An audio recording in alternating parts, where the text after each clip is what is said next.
और बहुत मजेदार बात यह है कि स्वघोषित कट्टर ईमानदार के द्वारा संचालित सरकार में दिल्ली के विधानसभा सेक्रेटेरिएट ने 11 जनवरी को, इसी 11 जनवरी 2025 को यह कहा है, there is no use of tabling the reports. अर्थात दिल्ली की सरकार सीएजी की रिपोर्ट सदन के पटल पर रखने से कदम पीछे खींच रही है। यह दुर्भाग्यपूर्ण है। उपयोगिता न कहना कि आपने को संविधान से ऊपर समझना है या नहीं। आप सीएम से ऊपर तो अपने को समझ रहे हैं, ये समझ सकते हैं, पर अब लग रहा है आप अपने को संविधान से भी ऊपर समझ रहे हैं। धन्यवाद। मित्रों, आप सभी जानते हैं कि दिल्ली में मुख्यमंत्री है भी और नहीं भी, और जो मुख्यमंत्री नहीं है वो मुख्यमंत्री है भी, यानी अस्थायी मुख्यमंत्री और एक्चुअल मुख्यमंत्री दोनों के बीच का द्वंद्व देखते हुए दिल्ली की जनता के मन में कई प्रश्न तो उठ ही रहे थे। अब संवैधानिक व्यवस्थाओं और कानूनी दृष्टि से भी प्रश्न उठने शुरू हो गए हैं। दिल्ली के सो कॉल्ड एक्चुअल मुख्यमंत्री, जो वास्तविक अर्थों में फेटल मुख्यमंत्री साबित हुए हैं, जो नित्य प्रति कार्य करने की बजाय उठकर एक सवाल पूछने लगते हैं, जबकि वो भारत के इतिहास की सबसे शक्तिशाली, संख्या की दृष्टि से सबसे शक्तिशाली सरकार उनके पास है, उसके बाद भी वो सवाल पूछते हैं। मगर आज कुछ बहुत गंभीर प्रश्न इस विषय के ऊपर उठकर खड़े हुए हैं कि जो सीएजी रिपोर्ट्स थी, आपको पता है कि सरकार के आर्थिक आय व्यय का मूल्यांकन CAG, comptroller and auditor general के द्वारा किया जाता है, राज्यों में भी और केंद्र में भी। मगर यह एक बड़ी विचित्र बात है कि स्वघोषित कट्टर ईमानदार एक संवैधानिक व्यवस्था के द्वारा अपने सरकार के कार्यों की आर्थिक समीक्षा को न सिर्फ होने देते नहीं देते, नकारते हैं और सदन के पटल पर रखना नहीं चाहते हैं। और इसलिए दिल्ली हाईकोर्ट ने भी, जो प्राप्त सूचना है मीडिया में, उसके अनुसार दिल्ली हाईकोर्ट ने एक ऑब्जर्वेशन यूज किया है कि Delhi government is dragging its feet, यानी अपने कदम खींच रही है इन प्लेसिंग द सीएजी रिपोर्ट। अर्थात दिल्ली की सरकार सीएजी की रिपोर्ट सदन के पटल पर रखने से कदम पीछे खींच रही है। यह दुर्भाग्यपूर्ण है। The exact word is the Delhi government is dragging its feet in placing the CAG report is unfortunate. तो मुझे लगता है कि अब यह बात और भी स्पष्ट हो जाती है कि दुर्भाग्यपूर्ण स्थिति सिर्फ विकास कार्यों में नहीं दिख रही है।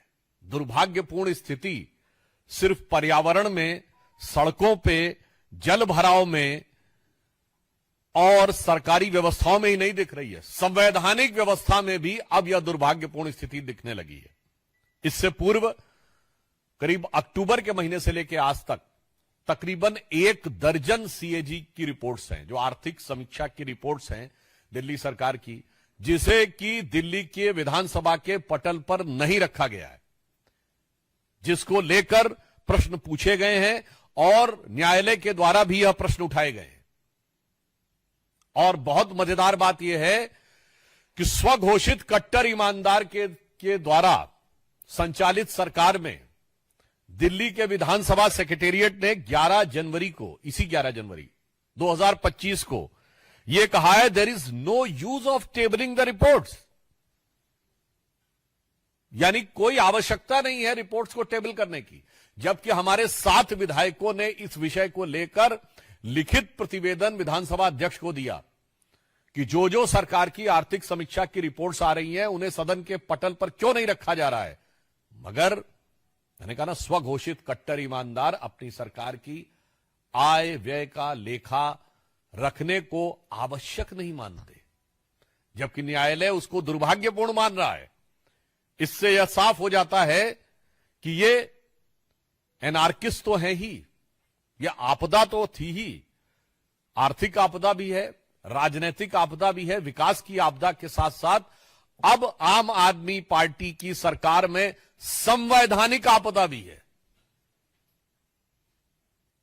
their anarchist character is now pervading in the constitutional institution and constitutional procedures which are very much required for proper functioning of a government. आप स्वयं सोचिए, यदि सरकार की आर्थिक आय व्यय की समीक्षा को सार्वजनिक ही नहीं करना चाहेगी सरकार, तो क्या यह अपने आप में एक बहुत बड़ी संवैधानिक चुनौती नहीं है? और मजे की बात यह है कि जो अपनी सीएजी रिपोर्ट सदन के पटल पे नहीं रखते, वो हर बात पे आके सवाल पूछते हैं। सरकार आपकी है, मुख्यमंत्री आपकी हैं। वैसे तो मेरे विचार से अस्थायी मुख्यमंत्री नहीं, सरकार ही अस्थायी है, जो कि अब चंद दिनों की मेहमान है। परंतु उसके बाद आप आकर सवाल नहीं पूछते, सवाल ही पूछते रहते हैं, जवाब नहीं देते। चलिए, राजनीतिक जवाब मत दीजिए, वो तो आपकी स्टाइल ऑफ फितरत समझते हैं कि आकर अनेक प्रकार के अनर्गल आरोप और आक्षेप लगाना आम आदमी पार्टी की फितरत है। परंतु मैं आपसे कहना चाहता हूं, जो आपकी संवैधानिक अपरिहार्यता है, जो आपका संवैधानिक कर्तव्य है, उसका आप जवाब देने से कब तक बचने का प्रयास करते रहेंगे, यह मैं केजरीवाल जी से पूछना चाहता हूं। और मुझे लगता है कि यह संगति का असर भी हो सकता है। जैसे जब से ये लोग कांग्रेस के साथ गए थे, तो भले ही साथ में गए, अलग हो गए, मगर वायरस तो साथ में लेके आ ही गए। तब ये लोग आरोप लगाते थे ना कि कांग्रेस में पीएम तो है, पर एक सुपर पीएम भी है। तो आज वही रोग इनके अंदर आ गया, एक सीएम तो है, एक सुपर सीएम भी है। तो जैसे डॉक्टर मनमोहन सिंह ने कभी सदन के पटल पे बोला था, जब उनसे जवाब पूछे जाते थे कि 100 जवाबों से अच्छी है मेरी ये खामोशी, जिसने न जाने कितने सवालों की आबरू रख ली। मगर ये तो खामोश रहने वाले हैं ही नहीं, ये तो हल्ला मचाने वाले हैं। तो मुझे लगता है कि आज केजरीवाल जी जो करने का प्रयास कर रहे हैं, वो शायद ये कहने का प्रयास कर रहे हैं कि 100 जवाबों से अच्छा है मेरा ये बवाल। जो रोज आकर कुछ ना कुछ बोलना शुरू कर देते हैं, 100 जवाबों से अच्छा है मेरा ये बवाल, ताकि आर्थिक घोटाले के हर पहलू से बचते रहें केजरीवाल। तो इसलिए हम उनसे साफ साफ पूछना चाहते हैं कि आम आदमी पार्टी जवाब दे कि उसने अनेकानेक सीएजी की रिपोर्ट्स क्यों नहीं सदन के पटल पर रखी हैं, और यदि उनके सेक्रेटेरिएट ने लिख के दिया है कि it is of no use, तो कृपया वो आके साफ स्पष्ट करें कि संवैधानिक अपरिहार्यता को पूरा करने न के पीछे नो यूज कहना, उसकी उपयोगिता न कहना कि आपने को संविधान से ऊपर समझना है या नहीं। आप सीएम से ऊपर तो अपने को समझ रहे हैं, ये समझ सकते हैं, पर अब लग रहा है आप अपने को संविधान से भी ऊपर समझ रहे हैं। धन्यवाद।